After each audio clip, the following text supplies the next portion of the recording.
Hello and welcome back to episode 22 of the Shark Source podcast. We've got a great episode for you today. I'm joined as always by Shaedon. We're going to be talking everything NHL return to play. So we're going to talk about the hub cities. We're talking about the play-in schedule, new dates for free agency and for next year, and a whole bunch more. So I hope you guys will enjoy the show. So we're going to start out by talking about the hub cities, and this is big news for Shaedon because he is an Edmonton resident. So, Shaedon, what are your thoughts on Edmonton being selected as one of the hub cities? The other one, of course, being Toronto. I'm ecstatic. I kind of saw it coming. Just because how well Edmonton and just Alberta as a whole has handled this COVID-19 situation, and just with what we have downtown, the state-of-the-art arena. There's a lot of restaurants down there, a lot of entertainment venues down there, and the hotels are connected right to the arena, so the players don't even have to walk outside to and instruct others to get to the arena. So that's a positive. And I know not a lot of players were happy because I know a lot of them wanted to go to Vegas, but Edmonton's actually a nice place in the summertime, and I think this would really show off the new ice district, to a lot of players, and who knows, maybe it can spark interest in some players, thinking about wanting to move down here. But that's for another time. But just it's awesome, and this could really help in a way Alberta's economy, Edmonton's economy. So I love the move, and yeah, I'm excited for it. Yeah, I think this was probably Gary Bettman. Yet again, he gets a lot of criticism, but I think this is one of his best decisions ever because you see with these other leagues, the NBA and MLS, Major League Soccer, both of them put their return to play in Orlando, which has become one of the biggest hotspots for coronavirus in the world right now. And they are both struggling with players testing positive for coronavirus. MLS had to kick out two teams, Dallas and Nashville, from their return to play tournament because they both had too many players test positive for coronavirus. And it just goes to prove that the bubble, which is what all these leagues are trying to create, does not work. It works somewhat, but there's going to be people who get into the bubble who shouldn't. So the NHL is wise to pick two cities that have very low counts of coronavirus cases. And Toronto and Edmonton both have low counts, especially Edmonton, which is probably why the Edmonton was selected out of those two cities to be the one that will host the conference finals and the Stanley Cup finals for both conferences. So I completely think this was the right move by the NHL. And yeah, it must be very exciting for you as a native Edmontonian to be able to go or I guess you can't go watch games, but still have all these players right in your city. And maybe if they invent some sort of treatment, they'll allow people to go to games, but I highly doubt that. So again, very exciting for you, and again, NHL I think made a very wise decision to pick those two cities. And technically, Edmonton has home ice advantage throughout the playoffs. So Very true. Very true, yeah. And I think that will make a difference because, again, they're used to their arena, Rogers Place. And it is state of the art. Everyone loves that arena, all the players. But the Oilers are comfortable there, and I think it's going to be somewhat of an advantage. Though I don't think it'll play too much of a role because it's not like they'll be allowed to live in their houses. They still have to live in the bubble. Okay, but not everyone is as excited about the return to play as we are, and you can see that as a lot of NHL players have opted out. They have the right to opt out of the season, out of the return to play, and not play because they need to not jeopardize their health or their family's health. And I totally understand why the players would do that. So no, I don't think anyone around the league is really hating on them, but it is bad for their teams. So I'm going to read out some of the players. It's no one too major, but there are some good players in here. So Travis Hamonic, Sven Baertschi, Roman Polak, Steven Kampfer, Zach Trotman, Mike Green, and Carl Alsner have all opted out of the season as of Sunday afternoon, and they have until 5 p.m. on Monday for everyone else to opt out. So, Shaedon, what are your thoughts on these players opting out, especially Mike Green as he is an Edmonton Oiler? Well, of course, I really respect all of their decisions. Family and health matters first, and obviously they don't want to endanger themselves or close relatives of theirs. So I completely understand everything. On the Mike Green thing, he just had a daughter. He had I think a virus infection in the 2017-18 season that made him miss a lot of games. So I really respect his decision, and I completely understand why. And it's not like he's a major player for us, but it does really take away the fact that players have lives outside of hockey, and they their health matters first. So it makes sense. And I wouldn't be surprised if we see more opt out soon. Because there's players like Luke Kunin and Capo Caco and Max Domi that have type 1 diabetes, and all of their teams are in the playoffs. So I wouldn't be surprised if those guys would opt out as well, just because of their health concerns. Yeah, again. It's interesting you point out Max Domi's probably the best example of a very talented player who may have to opt out because of the health concerns. And it can be scary for players. I mean, we saw Austin Matthews. He had tested positive for coronavirus a while ago. The good news is he is reportedly ready to play. Kyle Dubas said he's quote fit to play, so he will be back with the Leafs at training camp, which starts tomorrow. So that's good news. And of course, these are professional athletes, so if anyone can recover from this disease, it's them. But some of them do have conditions themselves, or they have family members who would be put at risk. So we completely understand anyone who wants to opt out. But we just hope that not too many do, because we also want to see the best hockey. So that's the opt out for coronavirus. We're moving on. We're now talking about the schedule. So the times and the TV schedule are not out yet, but we do know what days that it's going to be on. Now, there have been some rumors of the times being leaked.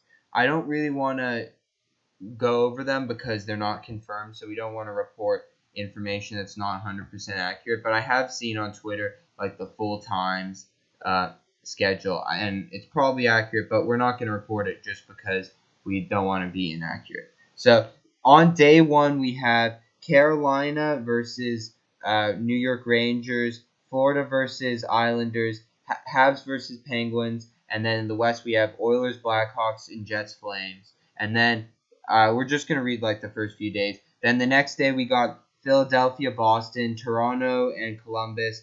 Then in the West we got St. Louis, Colorado, a round robin game, and Arizona, Nashville, Vancouver, and uh, Minnesota, and then Caps, Lightning, Rangers, Hurricanes again, and then Habs, Penguins, and then in the West, Dallas, Vegas, Chicago, Edmonton, and Jets, Flames. So we got a lot of exciting games in the first day. Of course, we have the Oilers, who, since the Sharks are out, we're all behind the Oilers, want them to win. But Shaedon, besides the Oilers game, what is a game or a series you're looking most forward to watching in the beginning? Well, no, there's a lot of good series out there, but if you're going on the first day of the qualifying rounds, I think the two series that really stand out to me will be the Hurricanes Rangers and the Flames Jets. All four of these teams are really competitive teams. They're right there to make the playoffs, and you can argue that all of these teams are even against one another. So I feel like all of them can go the distance. Of course, we made our predictions, a couple weeks ago, but there's just a lot of good series out in these qualifying rounds. Honestly, I don't think I could pick one, but the Jets Flames series is really intriguing to me because it's an all Canadian matchup, and of course I'm an Oilers fan, so I'm with the Jets on this one. And that's it's probably gonna be a late game, so usually those late games that go into overtime are usually the best. So yeah, I'm excited for probably that series the most. Yeah, I agree. That is a very exciting one. For me, the one I'm most excited for is Florida versus New York Islanders because, as we all know, the Panthers have not been in the Stanley Cup playoffs since 2016, and the team that eliminated them was the Islanders in controversial fashion after Trocheck was tripped when he had an empty netter that would have sealed Game 6, and then we all know what happened from then.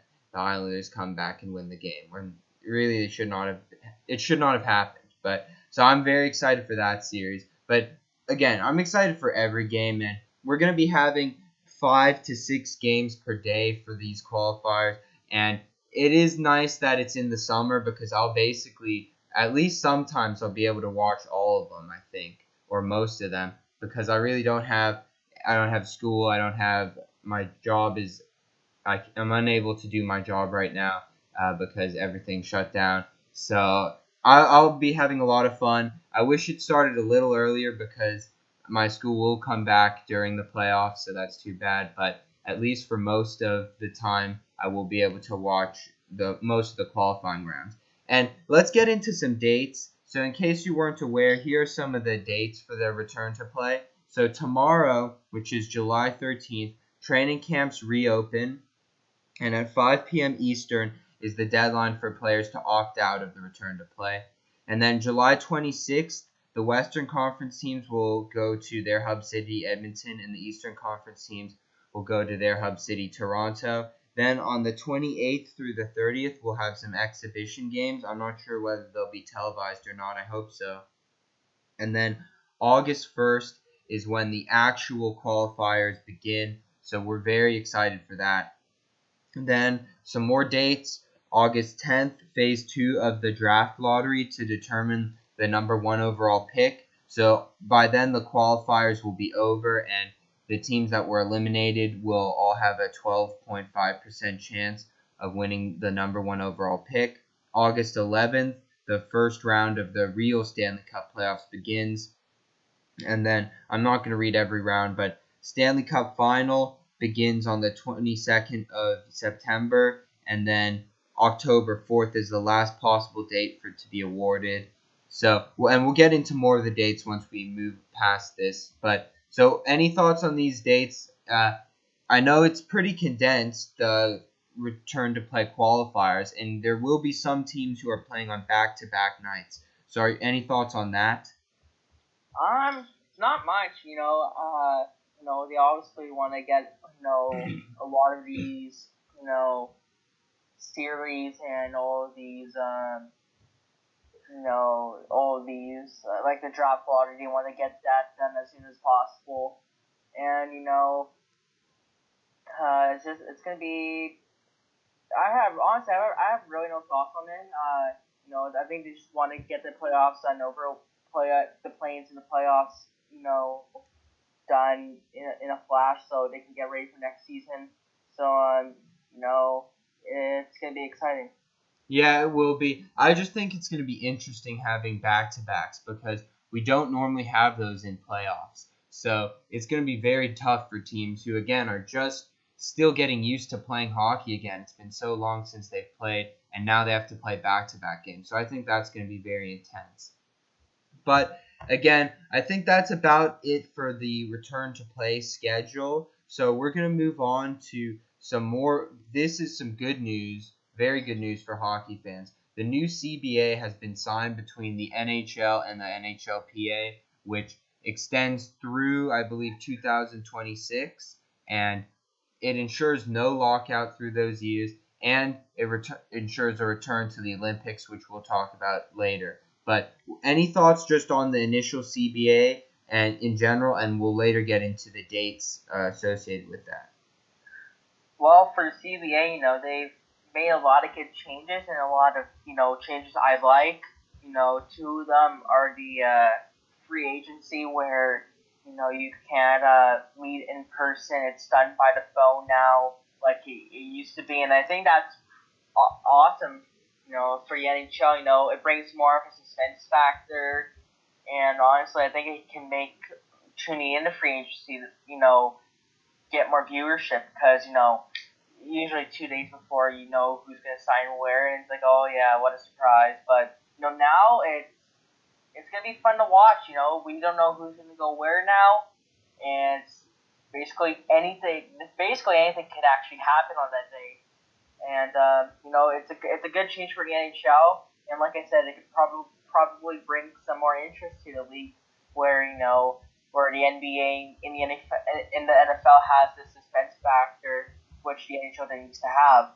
And they made it straight on changes where change on trades where you can trade a conditional pick based off a player resigning. I think that's a good change as well.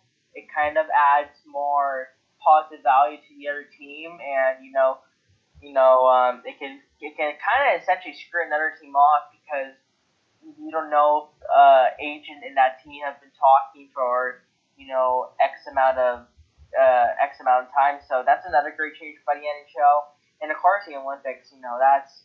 That's going to be amazing to watch. There's so many superstars that just came to the league that haven't played in probably the biggest world event, and just being able to watch guys like McKinnon, McDavid, and all those guys playing the Olympics, that's gonna be fun to watch as well. So, and 6 year extension, that's a great length, and this is probably the last CBA that Gary Bettman will sign, considering I think he'll be 74 by 2026. So they made a lot of great changes, and no lockout. That's positive. So I love it. I love the new CBA. Yeah, we'll talk about another one of those changes in just a second. But just to go back to the Olympics, I'm so excited because the 2018 Olympics without the NHLers was just terrible. I didn't even watch any of the games except for the gold medal game, and it was dumb. It was like the World Championships, not the World Juniors, the actual World Championships, except worse because at least the World Championships have some of the good players. I know some are still in the playoffs, but at least that normally has some of them. But the Olympics were just terrible because there was really not many good players there. But this time we will have some good players. We'll have the best players in the world, and I'm very excited for that. But another change in the CBA, and I thought this was interesting, was the trade changes. So one thing that will no longer be allowed are conditional draft picks where the pick increases in value if the player resigns. So an example of this, Taylor Hall, the picks that Arizona is going to give to New Jersey, some of them will become like first, I believe, if he resigns. But that will no longer be allowed because I guess Players Association thinks that those picks reduce the value of the player somehow, so those will no longer be allowed. So, any thoughts on that? I kind of give my thoughts on that. I think it's a good move, and I think it'll make trading that much a bit more harder on the GM side. But I think we can get some interesting proposals out of it without the conditional on the player resigning. Yeah, I don't know. I think it'll be interesting. I think it will make it harder for trades to happen, which I always like trades. They're entertaining. They give us something to talk about, but we'll see how it turns out. Okay, moving on. Next we're going to talk about more of the dates that are tentative right now. So for return to play, these are for next season. So again, the whole situation is pretty difficult, and I'll give my thoughts on the return to next season in just a minute. But are the dates for after this season are October 9th through 10th.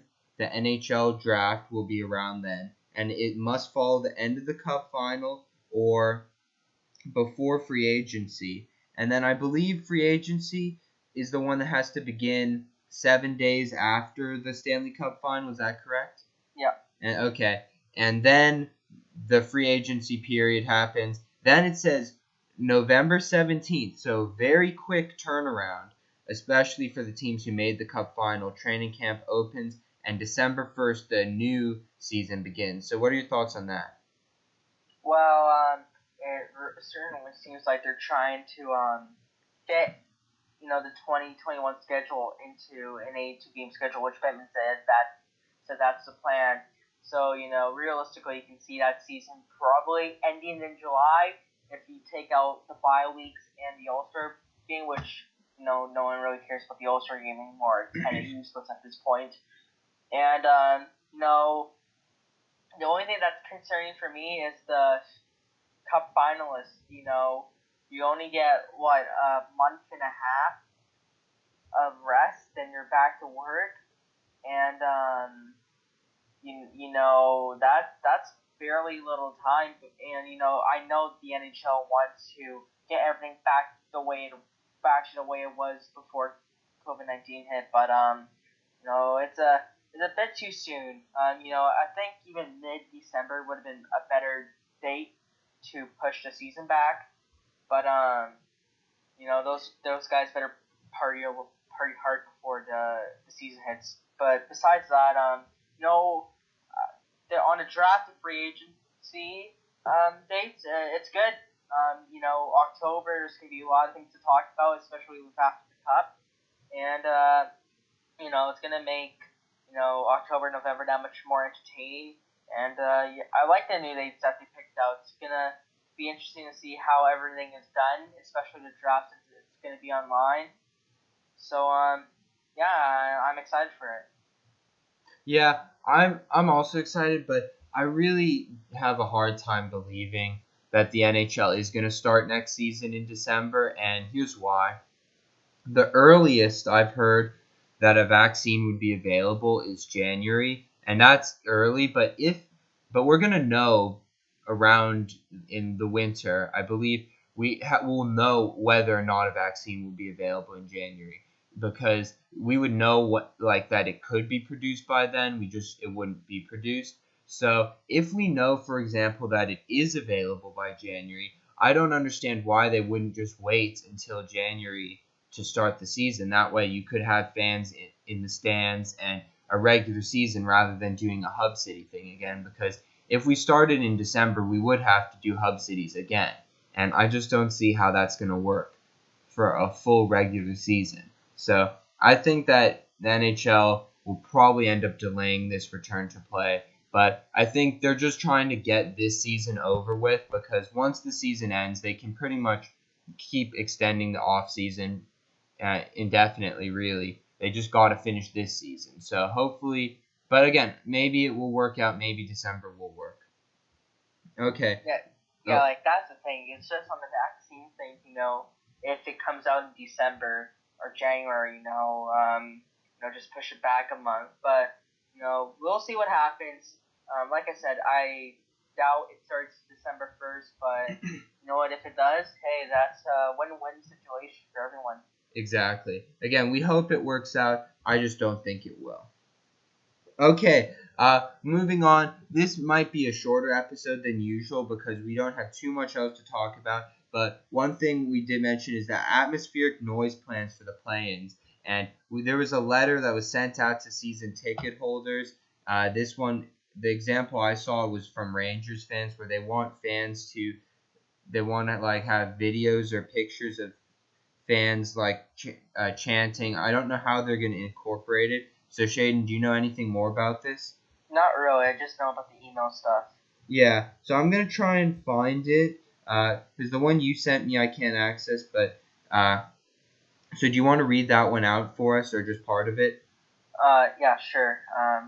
So the one I saw was from Chicago, and it says 30 seconds of you saying "Let's go Hawks" with clapping, 30 seconds of saying "Let's go Hawks" without clapping, 30 seconds of how you act during the national anthem, how you would react to a goal being scored, and 30 seconds of you saying "We want the cup." Now the only problem I have with this is, well, first of all, how is it going to be incorporated? But secondly, it seems like a lot of work to get at least 10 to 15,000 submissions per team, and it just kind of makes it complicated. I thought a better idea would have been to get past game audio from a live game and just use that. You know, Yeah, I agree. Makes way more sense. Honestly, it would be better. It wouldn't take that long. But if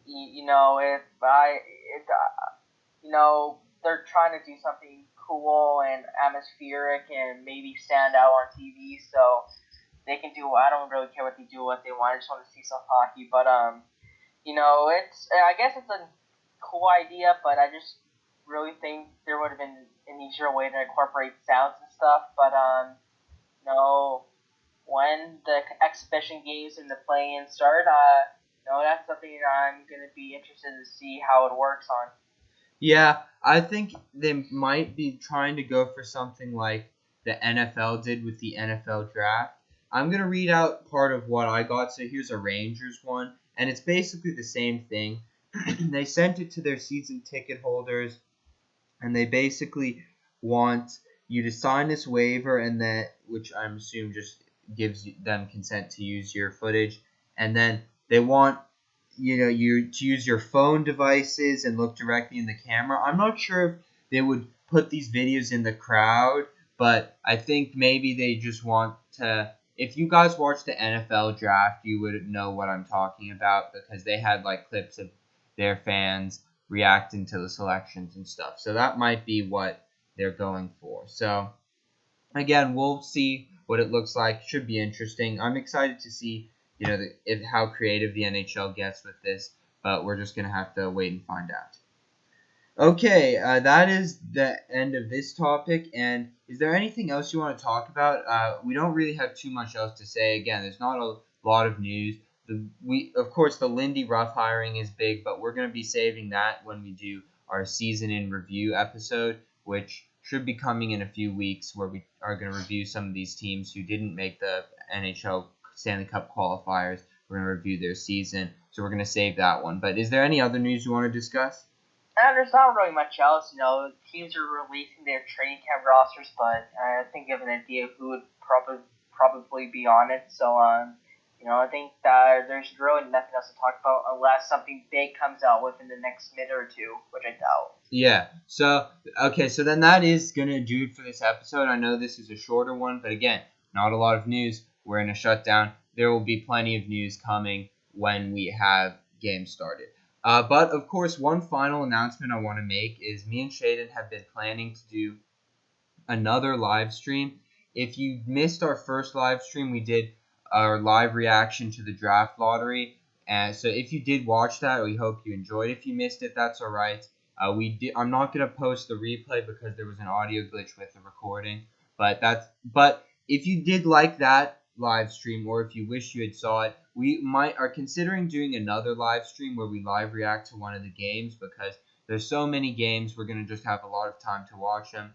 So we figured we might react to one of those live. So you could watch that game with us. So again, we'll have more details probably in the next podcast or just closer to the return to play. So just keep your eyes out for that. But other than that, I hope you guys enjoyed this episode. Make sure you check out Shaedon. His Instagram and YouTube channel are going to be in the description below. And make sure you check out my Instagram. I don't post on there too much right now. I'm focusing more on the podcast, but I may start again. So make sure to check that out in the description below. And we'll see you guys next time.